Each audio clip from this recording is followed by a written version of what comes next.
podcast. I'm Emily. And I'm Paul. It's great to be here with you all today. Yes, it is. Today, we have a super interesting topic for our A1 English learners.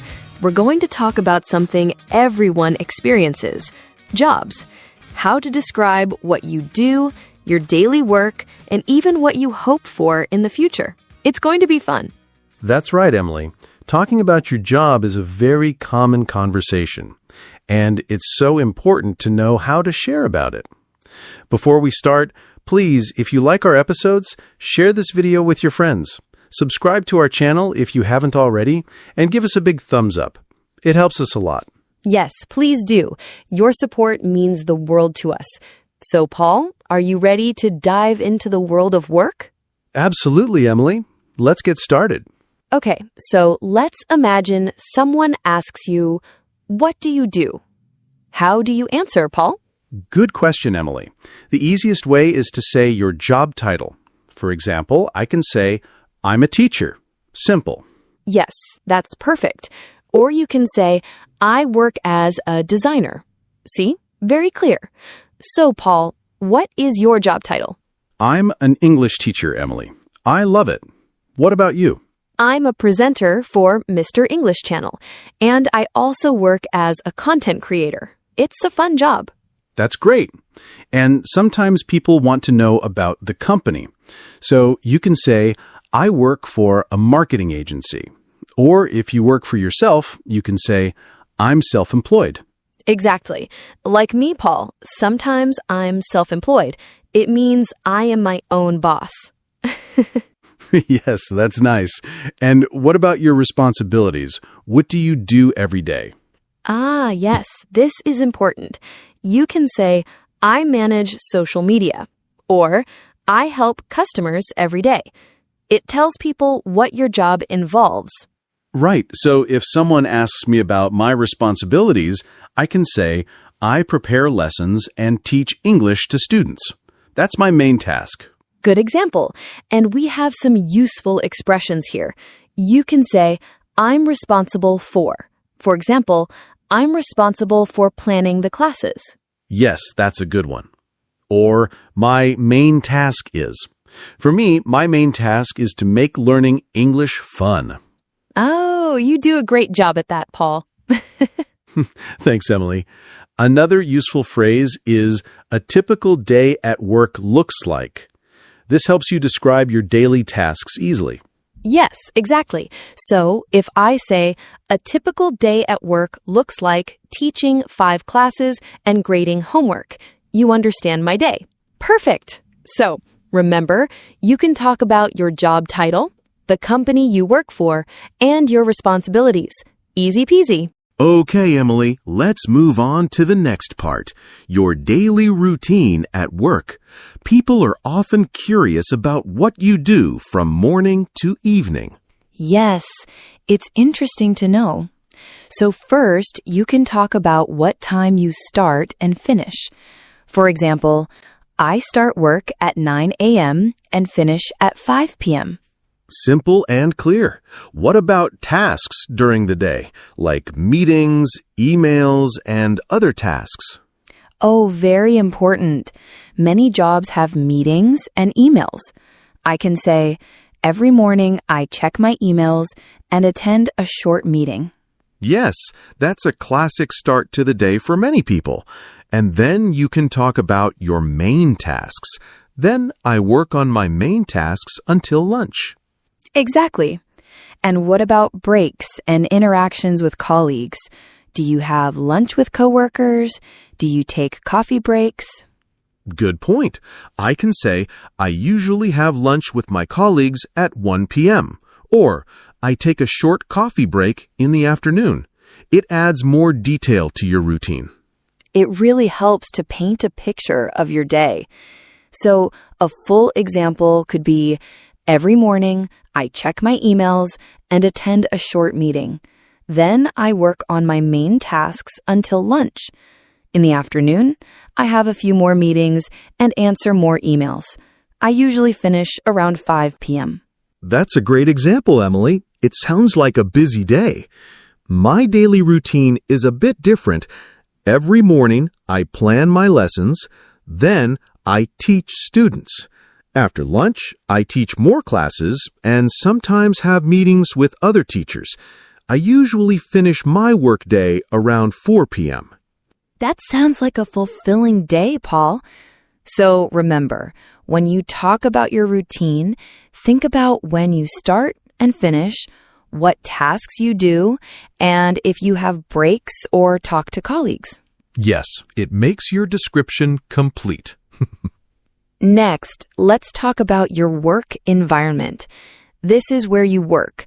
Is it an office, remote, hybrid, or outdoors? Yes, this is very common now. Many people work remotely from home, like us sometimes. That's right. Or you can say, I work in an office downtown. Or I have a hybrid job, so I work some days at home and some days at the office. And some people work outdoors, like a construction worker or a park ranger. I work outdoors. It's very nice. That's true. And what about the atmosphere? Is it a formal or informal workplace? Good question. A formal workplace usually means you wear a suit and there are many rules. An informal workplace is more relaxed. Maybe you can wear jeans. My workplace is usually informal. We can wear comfortable clothes. Mine too. I love that. And how are your relationships with coworkers? Are they friendly? Do you work closely together? Very important. I can say my coworkers are very friendly and we often help each other. Or I work in a small team and we are like a family. That's so nice to hear. And we have some useful vocabulary for this section, like open space. That's a big office room with many desks, no separate rooms.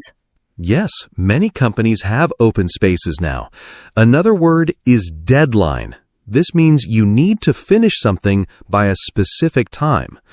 I have a deadline next week. Yes, deadlines can be stressful sometimes. And we have boss. That's the person who manages you. Coworker, that's your colleague, the person you work with. And client, that's a customer or a company you work for. Then there's team, a group of people working together. Yes, like we are working on a new project. And finally, flexible hours. This means you can choose when you start and finish your workday within some limits. That's a great perk. So remember, you can talk about where you work, the atmosphere, and your coworkers. Now, let's talk about something very personal. Job satisfaction. Do you like your job, Emily? Oh, I love my job, Paul. It's so much fun to talk to our listeners and share English with them. So for me, I can say, I love my job because it's creative and I meet many interesting people. That's wonderful, Emily. And that's exactly how you can express if you like your job. You can also say, I like my job because it's challenging. Or, I like my job because the people are nice.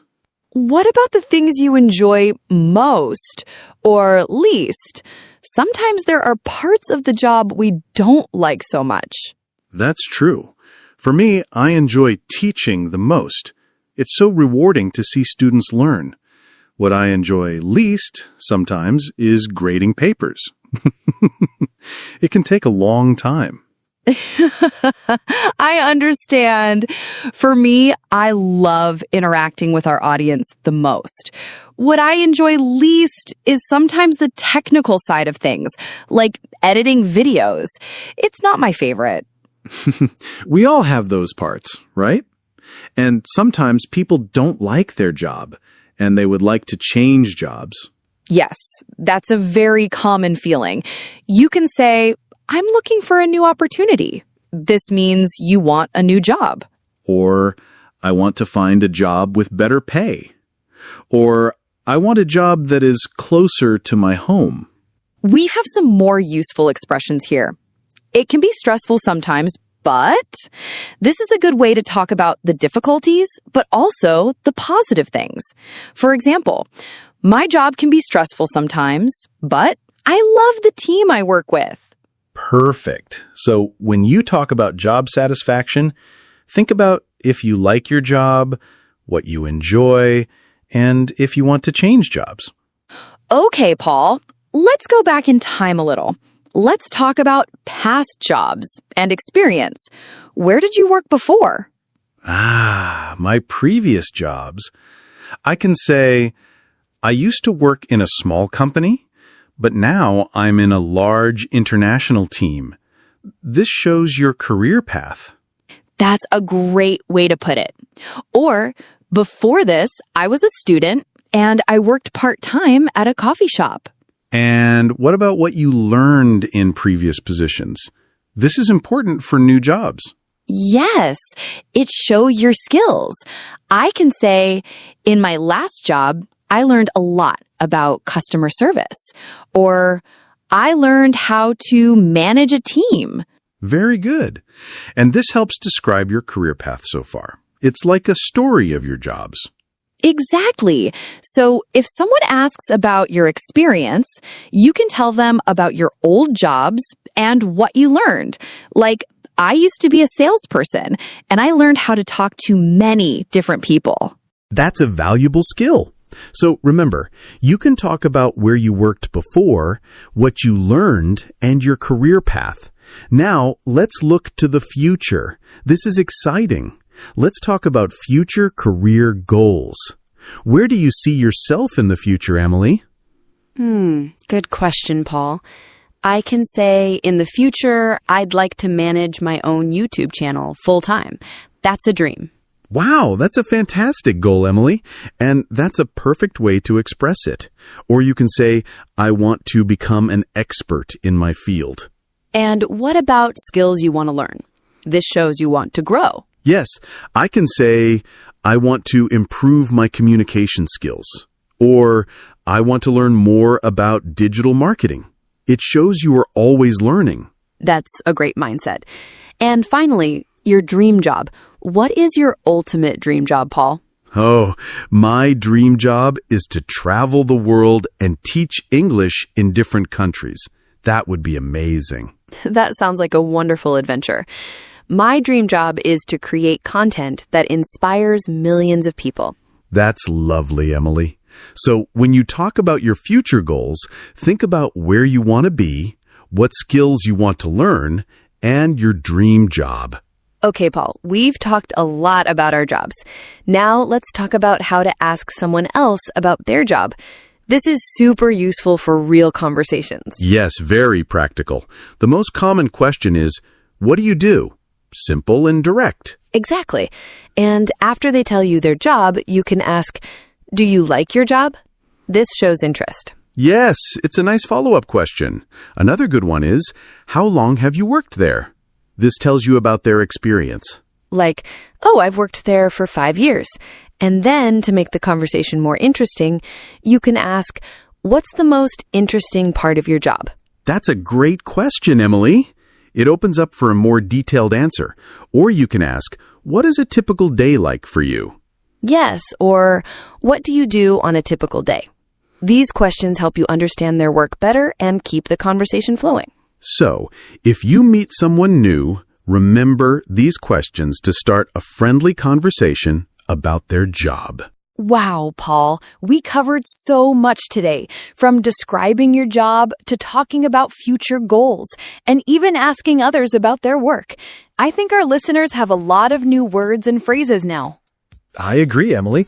This episode is packed with useful information for anyone wanting to talk about their job in English. Remember, practice makes perfect. Try to describe your own job using these phrases. Yes, and before we go, please, if you enjoyed this episode, don't forget to subscribe.